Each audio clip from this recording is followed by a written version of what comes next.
Welcome to M&G Agency Life, your regular dose of creativity, insights, and all things Mearns and Gill. Join us on this whirlwind journey through the world of marketing, design, and digital. We'll also talk brand, events, media, and lots more. Like what happens behind the scenes? Yeah, and the latest industry trends, we've got you covered. So get ready to dive into the world of agency. Right, shall we do this? Oh, heck yes. Hello and welcome to episode 6 of M&G Agency Life, navigating the digital landscape. That's right. Welcome back. Last week we spoke about websites. This week it's all about all things digital. But Aimee, before we get into it today, I've got some podcast stats. Yes. You want to hear this? Do it, yeah. So we've got some figures back from our lovely listeners out there. Exciting. And we are being listened to in 8 different countries, 40 different cities. Some of the cities include, obviously, Aberdeen. We've got a lot of people in Glasgow. Places like Forres, Montrose, Wrexham, Elgin, London. We've got a lot of listeners in London, in Brent, in Banchory. That was probably me. Dundee, Manchester. But countries, get this. People are listening to us, obviously in the UK, also in the Netherlands. We have a listener in Hong Kong. Wow. Portugal. Very good. In New Zealand, United Arab Emirates. There's a listener in the United States and also in Australia. Wow. So we're getting about. We've gone global. So a big shout out to everyone who's listening to the podcast wherever you are. And we are so thankful to you for listening. Thanks. Right, let's get to it then. We will introduce our guests. So we have Andrew Spence, Account Management Team Lead. And we've also got Graham Repper, who is our Account Manager. Hello and welcome. Welcome to the podcast, guys. Hello. How are we? I've been looking forward to this one for a long time. Andrew, don't be shy. Hello. Hello. I've got to say, I sit opposite Andrew and I sit right next to Graham. And we don't do this for all the guests on the podcast, but today I've bought you both a gift. Oh, this is nice. Do you want them? Yes. Okay, right. This is not a trick question. Andrew, first of all, I've got you a copy of, well, you can say what that is. What is that? Well, that is the BBC Gardener's World. Gardener's World, because you're a keen gardener. Graham. Here we go. Can you pass that to Graham? Oh my. Precious cargo here. Graham, you have got... It's an apple, but it doesn't look like a pink lady apple. So No, I'm it's a a gala. bit disappointed, Pete. It's a gala because we've spoken about you before on the podcast and we know how much you love fruit. How is your New Year's resolution going? Tell us about that. It's going really well. One apple a week. Yep. One apple a week. Yes, it has to be realistic. And as far as I'm aware, on the other podcast, Malcolm would have said that was 52 more than I had last year, which is absolutely correct. You know what? That's a great way to look at it. And Andrew, I've given you a copy of Gardener's World because you and I have some great conversations about grass and you're very proud of your lawn, aren't you? Wow. I am indeed. It's a joy of mine. Now, scarifying, should you do that at the start of the season or the end? I think my wife would tell you I probably just over-scarify and make a mess of the lawn. But Right. it's starting to come good with this good weather now, so I can't complain. Shout out to Andrew's wife if she's listening. Right, let's pull ourselves away from the gardening chat here because it's a little bit boring. What? You've I got to know, give I'm the people sorry. what they want. Yes. Let's do some introductions. So, Graham first, kind of what do you love about your role? What do you do here? Tell us more. Yeah, so I am one of the account managers here at Mearns and Gill. I've been here now for just over 4 years, I think. Nice. So I guess with the account manager role, it's really like a gateway to the wider team. So that gateway role, but also getting involved with the delivery of projects and work for clients. Have many clients across a range of sectors. They're, it's really interesting. It's like everyone always says, like no 2 days are the same. Yeah, exactly. But, no 2 minutes are the same. Like in a morning, you can cover IT, tourism, oil and gas, property, and like just everything. Yeah. It's really exciting. A lot of work, but great team to support you here. And that comes across in all the podcasts that we've had. I think everyone said that they really love the variety and the different sectors that we get to work with, which is, I guess, the unique thing that we all love about agency. So, Andrew, tell us a little bit about your role and what you do. Yeah, so I'm the account management team lead, so in charge of the account management team. I've been here the longest. I think that's kind of by default I've fallen in that role. How long? How long? I know it's 10 years because I made everyone give me a guard of honour. I saw that. Yeah, I kind of felt like guard of honour? when footballers get to that. So Mearns and Gill have had a decade of Andrew Spence. They're very lucky. So lucky. Very lucky. What else? What does your role involve day to day? So yeah, aside to the account management team lead stuff, I still manage a number of our key client accounts. So just running them day to day, being the liaison between the studio or the events team and the client, and just kind of project management, try to stay on top of all that. My mates just say basically I send emails for a living, which a lot of the time is I send emails. So that's a big part of the job. They're great emails though. Yeah, some of the best you've seen. You pull it all together and you make the magic happen for your clients. That's what we try to do. And both of you, in your roles, you do a lot of digital marketing. That's why you're here today. That's what we're here to talk about. So I guess a bit of a basic question from me to start with, because it's not my area of expertise. I don't know who wants to take this one on, but what is digital marketing in a nutshell? I'll take it. I mean, to be honest, you say it's a basic question, but it's not. There's a lot of definitions out there. I think for me, it's basically the use of any digital channels, platforms, technologies, I suppose, to promote product, services in your brand. But within digital marketing, there's so many things within it. It's not just one thing. So, it's a huge area, but it can be great for our clients. Yeah. I feel we've got a lot to unpack today. Right, let's chat about the different types of digital marketing campaigns then. Andrew? Thank you, Aimee. I suppose lots of people categorise them differently, which I think Graham was alluding to in that split. But I think for us at Mearns & Gill, there's kind of 6 main areas that we sort of split it into. So it's the organic social media, paid social media, email marketing, Google Ads, SEO, and kind of display ads, which some people would put back under Google Ads. But so it's kind of social, search, SEO, all those kind of things. Cool. Okay, can we dig a little bit deeper? Help me out here. I was hoping you weren't going to say that, but I suppose so. Organic social media for me is all about kind of building your brand and engaging with your community on the social channels. So it's kind of less about the sell and more about building a fan base. Paid social media is similar, but is a lot more about the sell. So with the paid social media, you're paying to target certain people. You're pushing your message in front of people who maybe aren't already engaging with your social channels. So it's really good to kind of look to grow your audience online. And with paid social media here at Mearns & Gill, is there platforms that you use more than others? Facebook, LinkedIn, Instagram, is there anything that you use more? Yeah, I think it really depends on the client. Most of my clients are more on the B2C route. So I think I find myself more on Facebook and Instagram and that kind of thing. Whereas I know some of my other colleagues are more on B2B. So they do a lot more stuff on like LinkedIn. So it really depends on what your client's trying to achieve, who they're trying to sell to. And we're kind of moving into YouTube ads, TikTok, stuff like that as well at the moment. But the main two for me are still around Instagram and Facebook for most of my clients. So we can't see you on TikTok dancing anytime soon? No, I try to avoid that like the plague. Okay, so that's covered a lot of the social stuff. So you mentioned what was in there, Google Ads, pay-per-click, that kind of stuff. What's all that about? Yes, I think that the Google Ads is a massive one for me that I think is really important, and a lot of our clients will use it for, and it works really well. So obviously, SEO, a lot of people want to be at the top of Google, but it's a lot easier said than done. Right. And I think for some businesses that maybe offer a lot of services, it's more difficult to be. If you sell one thing and that's all you sell, then you can really target and try and be at the top for that one thing. Yeah. If you've got a business that covers a range of products or services, then it becomes more difficult to be number one for everything. And I think that's where Google search can really come in, because if you know you've got clients looking for a specific item or something, and you aren't number one, you can work to try and get to number one through SEO, but that takes a long time, or can be a really ongoing kind of labour-intensive process. But with the likes of Google search, you can set a budget, know how much you're going to spend, target those keywords, target a certain area. So maybe you can sell to the whole of the UK, but you're most well known in Aberdeen, so just target that lower hanging fruit. Yeah. Try and get those people on board first. If it works well, expand your reach. But to me, the Google Ads and search, display, kind of pay-per-click, sometimes people refer to it as that. It's just a really good way to engage with an audience who's actively looking for your product or service already. So they're kind of further down that buying journey, which I think really helps. And we might get into this a little bit later on, but I guess a big thing about social media advertising is that you can really drill down to find your audience. You can be really targeted, can't you? Yeah, so there's so much targeting options out there.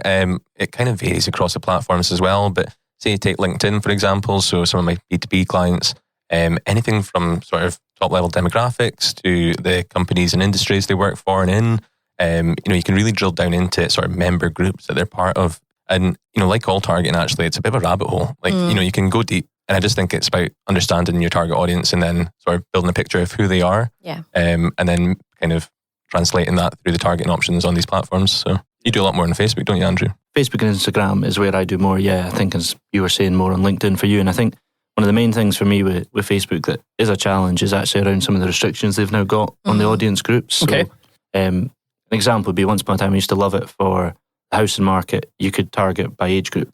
So if we were selling bungalows, I could focus on 50 plus age group and try and go that way, which people might think that's discriminative, but it's not. To me, the reality is, some young people do like bungalows. Yes, they absolutely do. But that was my main target audience. Or if it was a 2-bedroom flat or one of the more compact kind of entry-level 2-bedroom houses, I'd be looking at targeting that more at first-time buyers and that younger audience.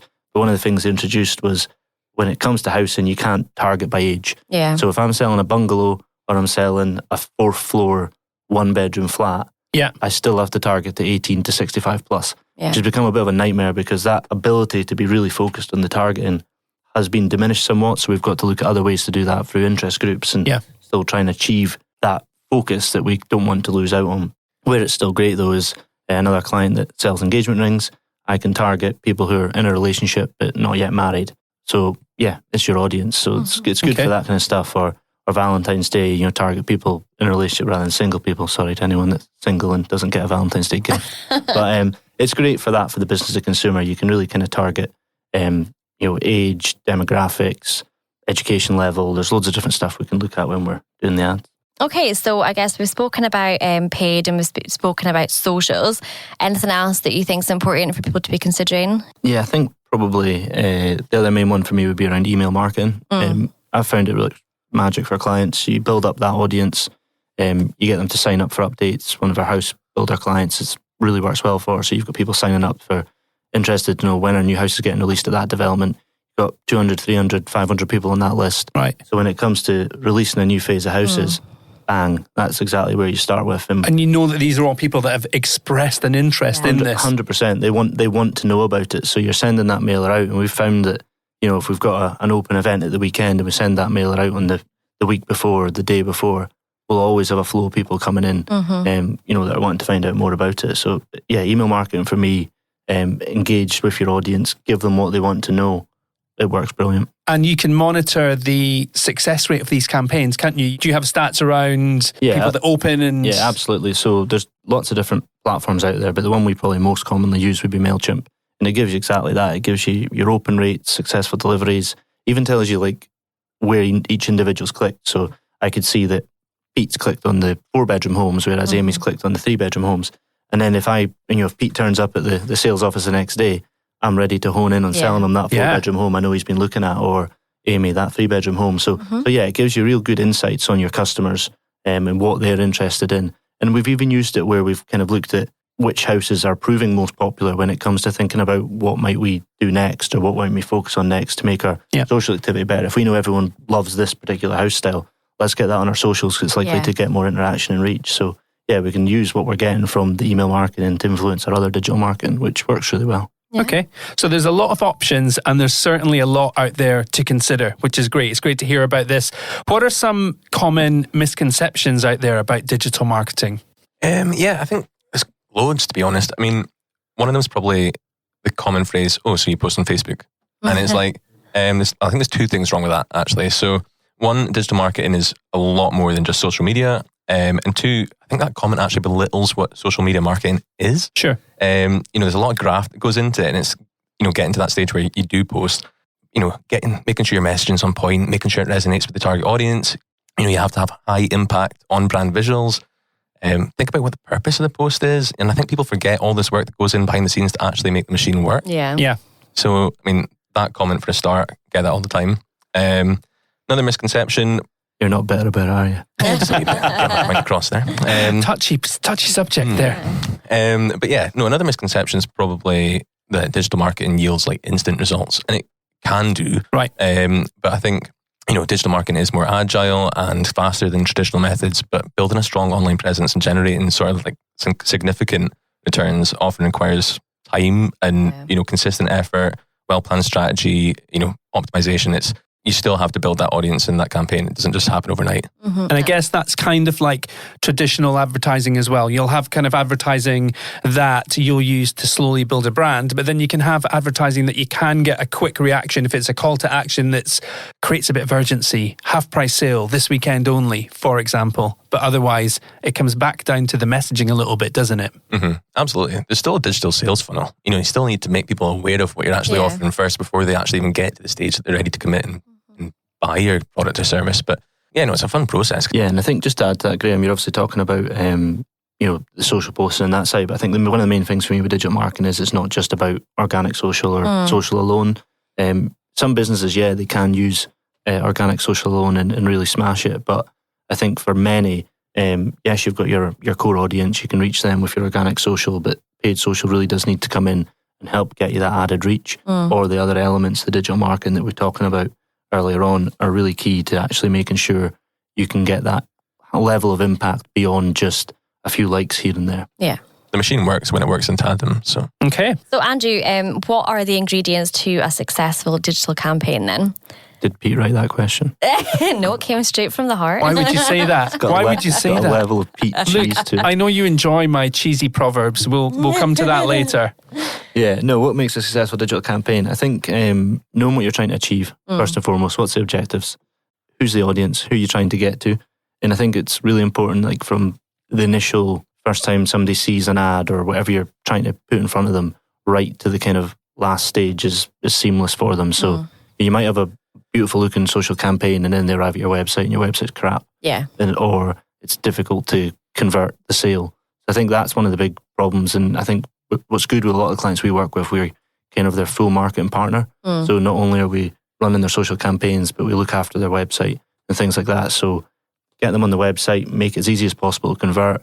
One of the things we did with one of our clients was totally rework their checkout flow. Yeah. Because we knew we were getting lots of people to the website, we knew we were getting people looking at the product, but we thought, we should maybe be getting a bit higher conversion on sales here. So we did a bit of work, introduced like Apple Pay, made it all easier, super easy for customers to just pay a couple of clicks and they bought the item. And what we found is just by doing that, we've increased a few percentage points on the conversion rate. And depending on the value, that can make a real difference to the bottom line for our clients. At the end of the day, that's what we're there to do. We're trying to help them get more sales, make more money. So start to finish, it all needs to be right in that journey. And that's where the collaboration piece comes in, where you guys will talk a lot with our digital team and our website team to kind of make all these changes and make all this stuff happen. Yeah, absolutely. All the parts of the business work together on that kind of collective goal of trying to just make everything work.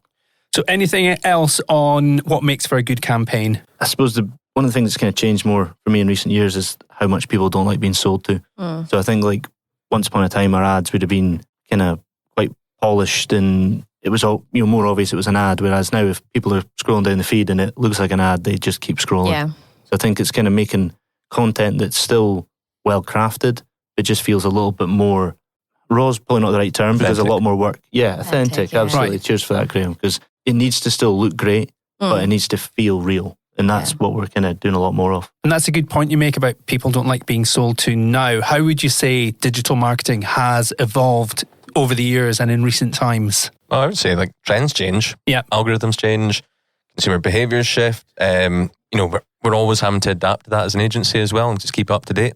It's just constantly trying to stay ahead of that curve and and adapt to the consumer basically. I heard a quote recently, if I may. So we need to stop interrupting what people are interested in, and we need to be what people are interested in. And I guess that's in a flooded social media feed. Yeah. You need to almost create something that people are going to be interested enough to stop what they're doing and read it and look at it and watch it if it's a video. Yeah, 100%. I think the video content's massive, and we're talking about changes. Like that's an area we're doing more and more of, like organic video content, going out, filming on client sites. If it's for Jameson Carey, for example, our jewellery client, filming the product up close. People want to see nice, sparkly things, not just a picture of it. So we're doing a lot more of that. And we've found just recently in terms of the engagement, the reach, if we do engaging, interesting content, then it seems a no-brainer, but sometimes you have to kind of work through it to get to there. And it's a total iterative process as well. We're always adapting, seeing how stuff performs, seeing what works well, seeing what works less well, and then doing more of that. Brilliant. Okay, so we've chatted about from a client perspective, but what advice would you give to people who were wanting to manage their own social media? Yeah, I mean, again, I suppose it depends on the platform, but the first thing I'd always do, and I always do with clients when we start talking social, how's the profile looking? Make sure it's fully optimized. Make sure all the images, whether it's a profile picture or it's maybe the cover image at the top, make sure it's on brand, it's clear, it's high impact. If it's your details about your company, make sure they're all relevant and up to date and they're correct. I've seen it before where maybe they've moved building and the address is wrong or the number's wrong. And it's like, this has to be up to date. Yeah. We could get people to this page, we could get them engaged, but then if the details are wrong, then they're not going to manage to convert. And I think I was going to say, Graham, and once you've got that right, it's all just about that plan and that strategy. So having a plan in place is important, isn't it? I think it's all about what you want to achieve from your socials. And if you've got that plan in place, that obviously helps you on that journey. I think variety in content is important. Like as I was saying before, people don't like being sold to, so give them more than just the sell posts. Try and build that community.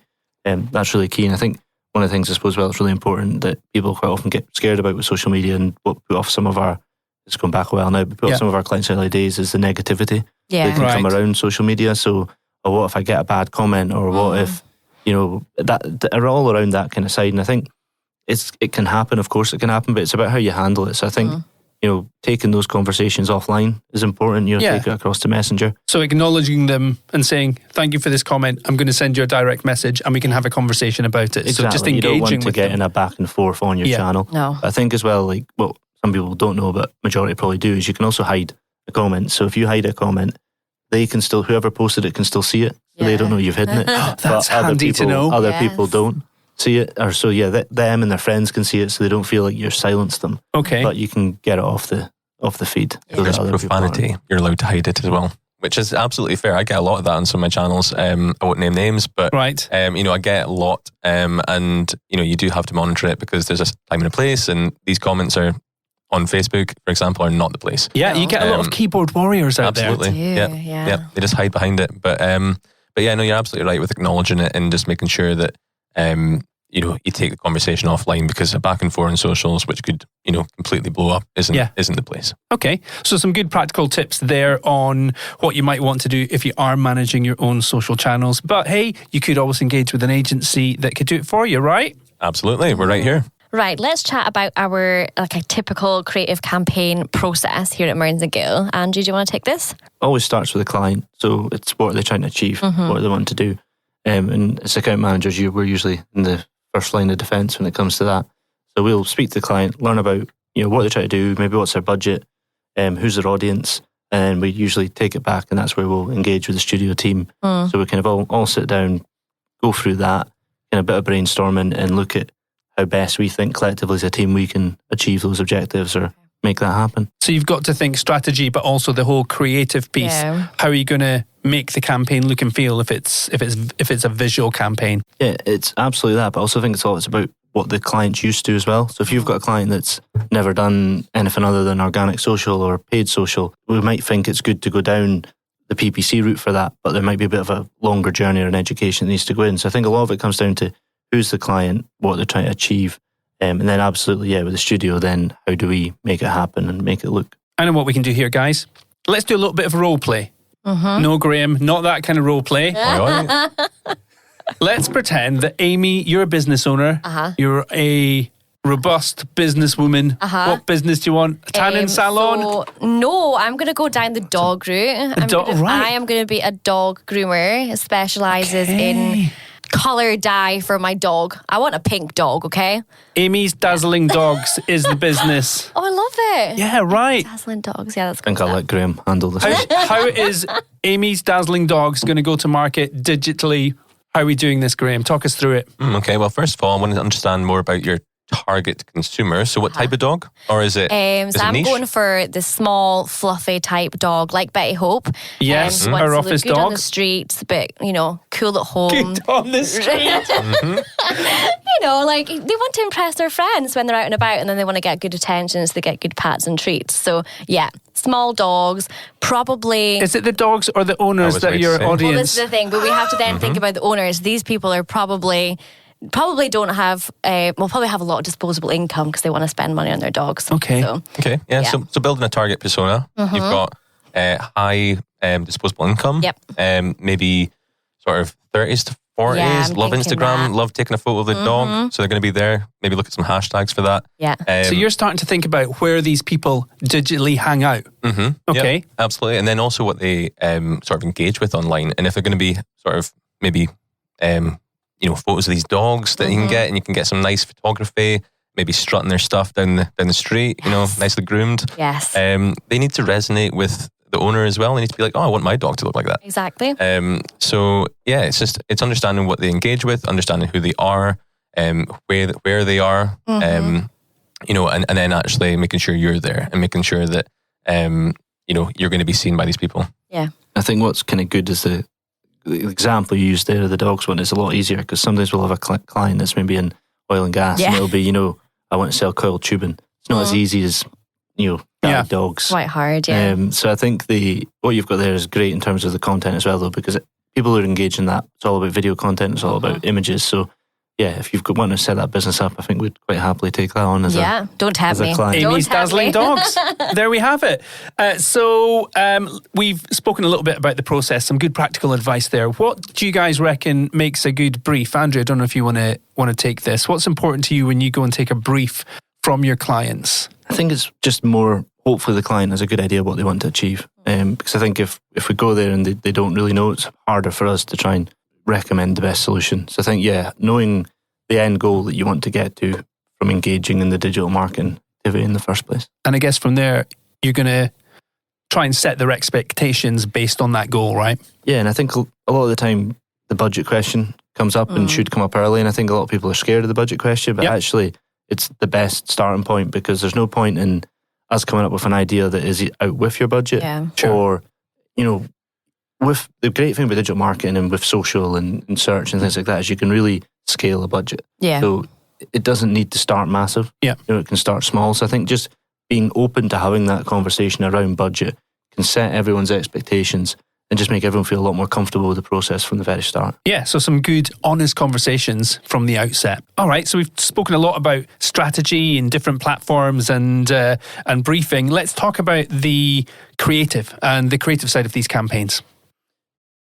Yeah, so I think when it comes to creative, it really depends a lot on the channels and what you're looking to do. So what we might do, and obviously working with the studio team for all of this, but what I've found with working with them is what we might do for, say, display ads, or in an email marketing, the graphics and the visuals we might use on that can be very different to the visuals we might use in a social media campaign.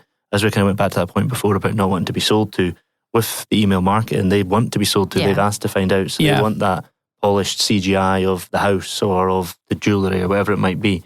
But if it's on socials, they maybe want the walkthrough tour of the home, or they're more interested in like the home furnishings and that kind of side of things. So the creative totally varies, always iterative.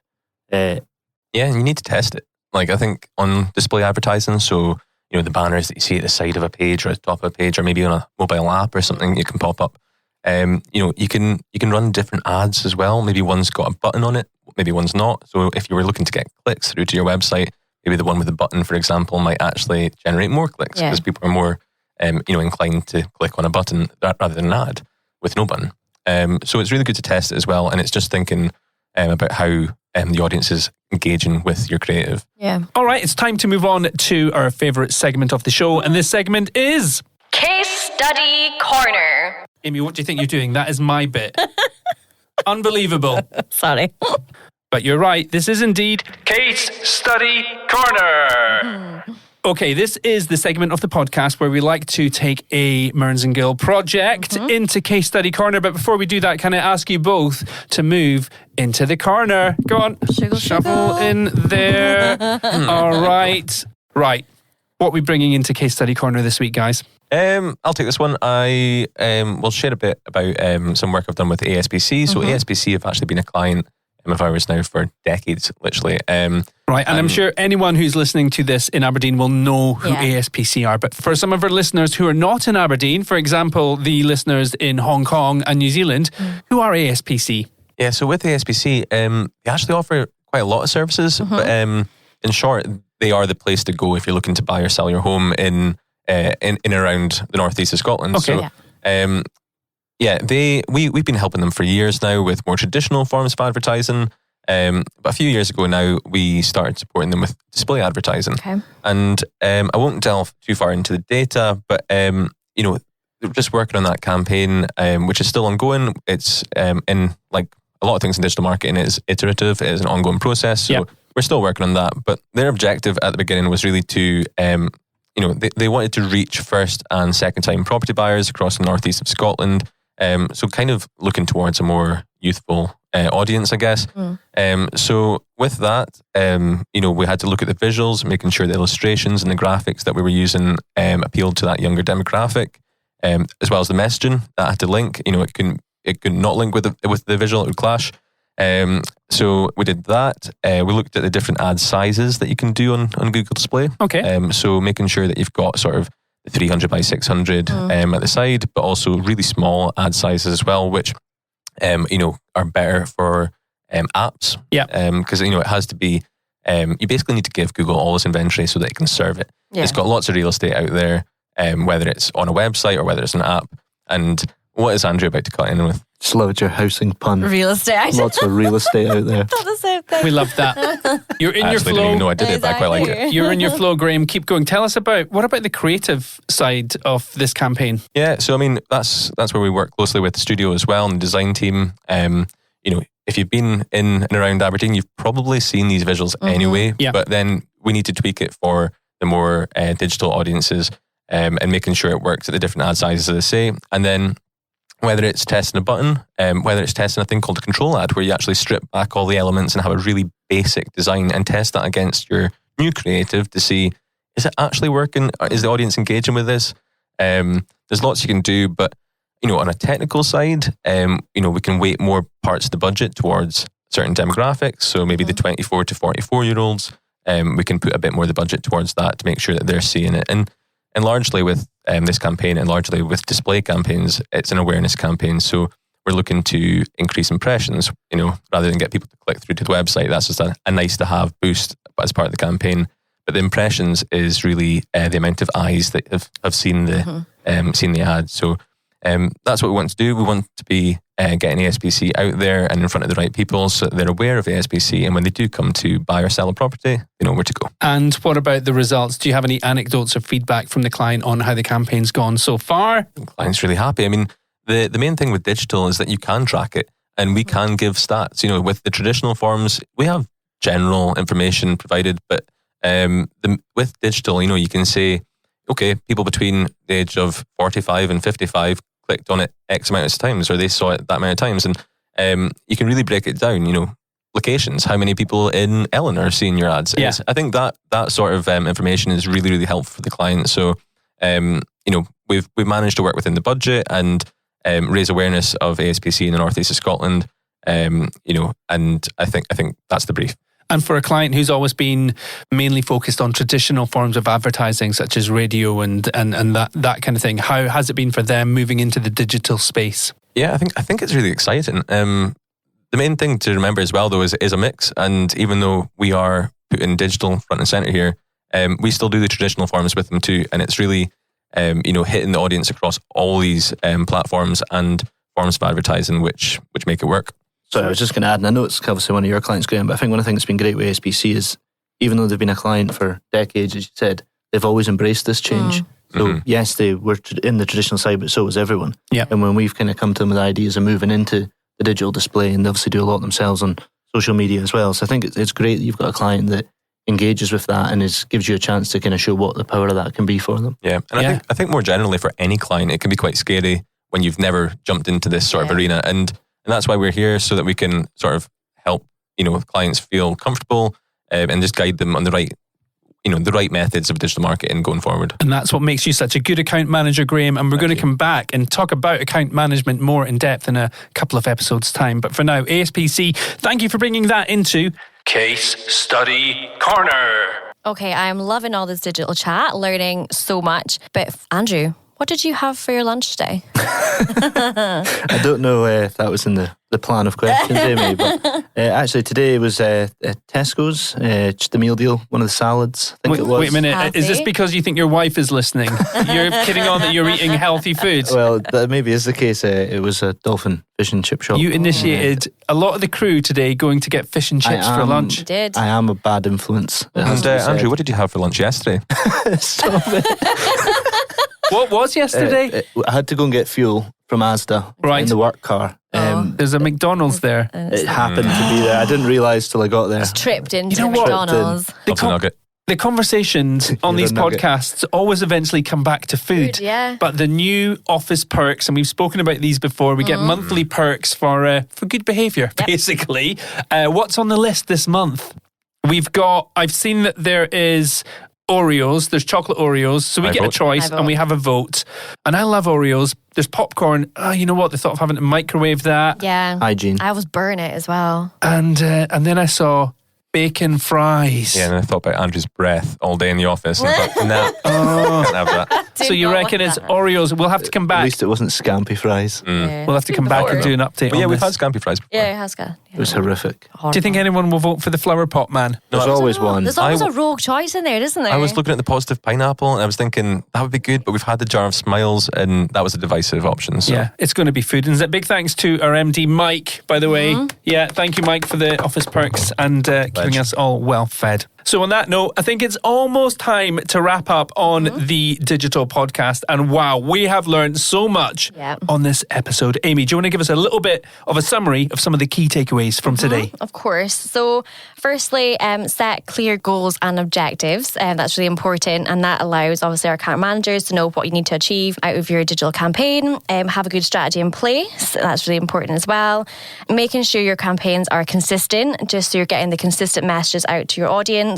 Digital marketing allows a lot more tracking than traditional methods, but it can also support the traditional methods that you are already doing. And lastly, keep your messaging clear and easy to understand. So big thanks to Andrew and Graham. Thank you for joining us on the podcast today. It's been great. How's it been for you? Yeah, I thought it was great. I thought Andrew was all right. Could have been better, but he'll get there. Yeah, I'd just say it's been better than expected. I was a bit nervous, but it's been good fun. I'm glad you've both enjoyed it because you both will be returning, hopefully, in a couple of episodes' time when we talk about account management and best practices. Does that sound okay? Sounds good to me. Right. Good. If you'd like to know more about anything we've spoken about on this episode, you can drop us a line. Aimee, how do they do that? Yep, you can find us on Instagram at Mearns Gill. You can find Mearns and Gill on Facebook, LinkedIn and online. And you can now also text the podcast from your podcast platform. You'll see a button where you can text us and we will get your message. So why not just drop us a line that way? We'd love to hear from you. So from digital marketing to public relations. No, that's next time, Pete. You're right. Yes, in the next episode, we'll be chatting all things PR. But that's next time. Guys, thank you very much. Thank you. Thank you. We'll see you next time. Bye. Bye. Goodbye.